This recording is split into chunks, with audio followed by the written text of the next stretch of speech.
ఇప్పుడు కేవలం 7999K up to 10 kgs వరకు బరువు తగ్గి అధిక బరువు నుంచి వచ్చే ప్రధాన సమస్యలను దూరం చేసుకోండి. తెలంగాణ అందరికీ నమస్కారం. శుభాకాంక్షలు. మహిళా బిల్లు పాస్ అవబోతున్నట్టుగా మనం వార్తలు టీవీలలో చూస్తూ ఉన్నాం. ఇప్పుడే ప్రహ్లాద్ జోషి గారు అనేటటువంటి మంత్రి గారు కూడా క్యాబినెట్లో డెసిషన్ తీసుకోవడం జరిగింది. మహిళా బిల్ ఇంట్రొడ్యూస్ చేయాలని చెప్పి ట్వీట్ చేశారని చెప్పి చెప్తా ఉన్నారు. కానీ మరి ఎప్పుడు ఇంట్రొడ్యూస్ చేస్తారు బిల్లు, ఏ బిల్లు ఇంట్రొడ్యూస్ చేస్తారు, ఇటువంటి అంశాల పట్ల ఇంతవరకు కూడా పారదర్శకత అనేటటువంటిది లేదు. వాస్తవానికైతే క్యాబినెట్లో జరిగిన నిర్ణయాలు ఏమన్నా ఉంటే అఫీషియల్గా ప్రభుత్వం నుండి కమ్యూనికేట్ చేసి ఉంటే బాగుండేది. బట్ ఎనీవే చాలా స్వాగతించాల్సినటువంటి విషయం, చాలా సంతోషపడాల్సినటువంటి సందర్భం. ఇప్పుడు భారతదేశం గర్వంగా విశ్వం ముందు తల ఎత్తుకొని మేము కూడా మా మహిళలను సమున్నతమైనటువంటి స్థానాలలో కూర్చోబెడుతున్నాం అని చెప్పుకునేటటువంటి పరిస్థితి ఉంటుంది. ఆకాశంలో సగం, భూమిలో సగం, అధికారంలో కూడా సగం కావాలని నినదించినటువంటి మనందరికీ కూడా న్యాయం జరిగేటటువంటి రోజు దగ్గరలో ఉందని చెప్పి ఒక పక్క సంతోషంగా ఉంది. అయితే ఇంకొక పక్క చరిత్ర చూసుకున్నట్టయితే ఎప్పుడు మహిళా రిజర్వేషన్ బిల్లు పార్లమెంట్లో పెట్టినా కూడా ఏదో ఒక పార్టీ ఆబ్జెక్ట్ చేయడం, ఏదో ఒక కారణంతోనే అది వెనక్కి వెళ్ళడం అనేటటువంటిది పలు సందర్భాల్లో కూడా మనం చూసినాం. కాబట్టి ఇప్పుడు ఈ ప్రభుత్వం బిల్లు ఎటువంటి పరిస్థితుల్లో తీసుకొస్తుంది, ఆ బిల్లులో ఏమేం పెట్టారు అనేటటువంటి అంశాల పట్ల స్పష్టత ఇచ్చి ప్రతిపక్షాలందరినీ కూడా దగ్గరికి తీసుకొని, సివిల్ సొసైటీలో ఉన్నటువంటి లీడర్స్ అందరినీ కూడా దగ్గరికి తీసుకొని పనిచేసినట్టయితే బిల్లులో అడ్డంకులు రాకుండా ఉంటాయనేటటువంటిది మా యొక్క ఆలోచన. కాకపోతే ప్రభుత్వం వేస్తున్నటువంటి ముందడుగు నిజంగా వెల్కమ్ చేయదగ్గది. ఇది నిజమే అయ్యి బిల్లును పాస్ చేసేటటువంటి పరిస్థితి ఉంటే మాత్రం భారతదేశంలో కొత్త చరిత్ర సృష్టించబడుతుంది. భారతదేశం అభివృద్ధి చెందడంలో మహిళల పాత్ర వాళ్ళే స్వయంగా పోషించేటటువంటి ఆస్కారం కూడా ఉంటుందని చెప్పి నేను మనస్ఫూర్తిగా భావిస్తా ఉన్నాను. అయితే గౌరవ ముఖ్యమంత్రి గారు కేసీఆర్ గారు 2014లో బీఆర్ఎస్ పార్టీ తెలంగాణ రాష్ట్రం ఏర్పడ్డ తర్వాత బీఆర్ఎస్ పార్టీ అధికారంలోకి వచ్చినాక మొట్టమొదటి అసెంబ్లీ సెషన్లోనే 33% పార్లమెంట్లో అసెంబ్లీలలో సీట్లు ఓబీసీలకు రిజర్వ్ చేయాలని చెప్పి, అదేవిధంగా 33% సీట్లు పార్లమెంట్లో అసెంబ్లీలలో మహిళల కోసం రిజర్వ్ చేయాలని చెప్పి 10 సంవత్సరాల నాడు మేము అసెంబ్లీలో రెజల్యూషన్ పాస్ చేసి కేంద్ర ప్రభుత్వానికి పంపడం జరిగింది. కేంద్ర ప్రభుత్వం 9 సంవత్సరాలు జాప్యం చేసి ఇప్పటికైనా ఈ నిర్ణయం తీసుకున్నందుకు మేము సంతోషిస్తూ ఉన్నాం. వారి నిర్ణయం తీసుకోవడం వెనుక గౌరవ ముఖ్యమంత్రి కేసీఆర్ గారిది చాలా పెద్ద పాత్ర ఉంది. 2 రోజుల క్రితం మళ్ళొక్కసారి గౌరవ ముఖ్యమంత్రి కేసీఆర్ గారు ప్రధానమంత్రి గారికి లేఖ రాయడం జరిగింది. ఖచ్చితంగా మహిళా reservation bill, OBC reservation bill మీరు పెట్టాలని చెప్పి వారు డిమాండ్ చేయడం జరిగింది. మరి వారు చేసినటువంటి ఆ డిమాండ్తోని ప్రెజర్లోకి వచ్చి కాంగ్రెస్ వర్కింగ్ కమిటీ కూడా మొన్న రెజల్యూషన్ పాస్ చేసింది.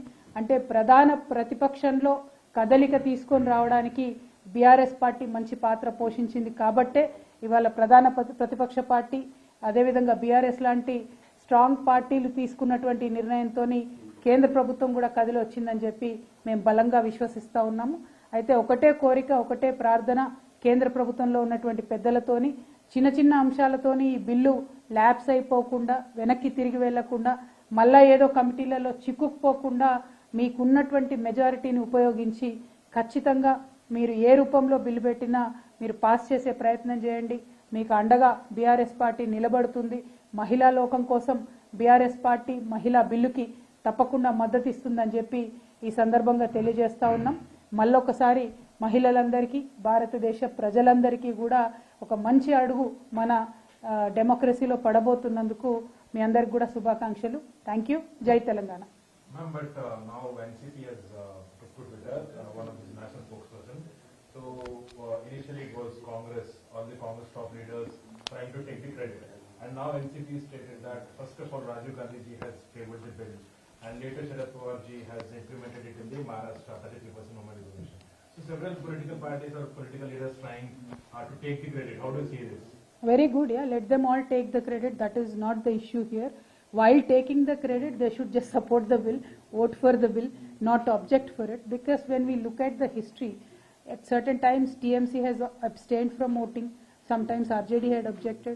I think once or twice BJP, when it was passing in Rajya Sabha and subsequently in Lok Sabha, BJP had certain objections at that point of time. So when you look at the history of women's reservation bill in the past 28 years, at different timelines, different parties have objected on various issues. Now that is why I was concerned, my apprehension is only that you will never know which party will come up with what objection. So if the government can be more transparent, more inclusive, and if they can properly work out that these parties won't have any objections, it will pass easily. Otherwise also, this government has a historic opportunity to pass it single-handedly, because only BJP itself has enough majority to pass this bill. But we should just have to wait and watch.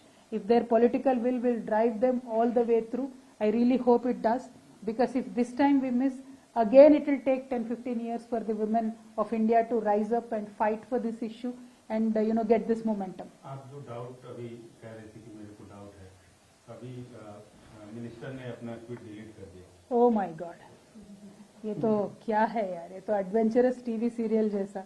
That is exactly what I am saying. Official communication is not there. Various objections, various parties, this will all come up. So this is why we were hoping that a proper, dignified approach to the women's bill is required, and I truly hope this government will keep up their dignity and dignity of women of this nation. This is not something to be trifled with. Since morning we've seen all the media outlets playing it out. Now again, going back and forth on these issues is really hurting the women, nothing else. I hope good sense will prevail upon this government and they'll work on the bill to be passed.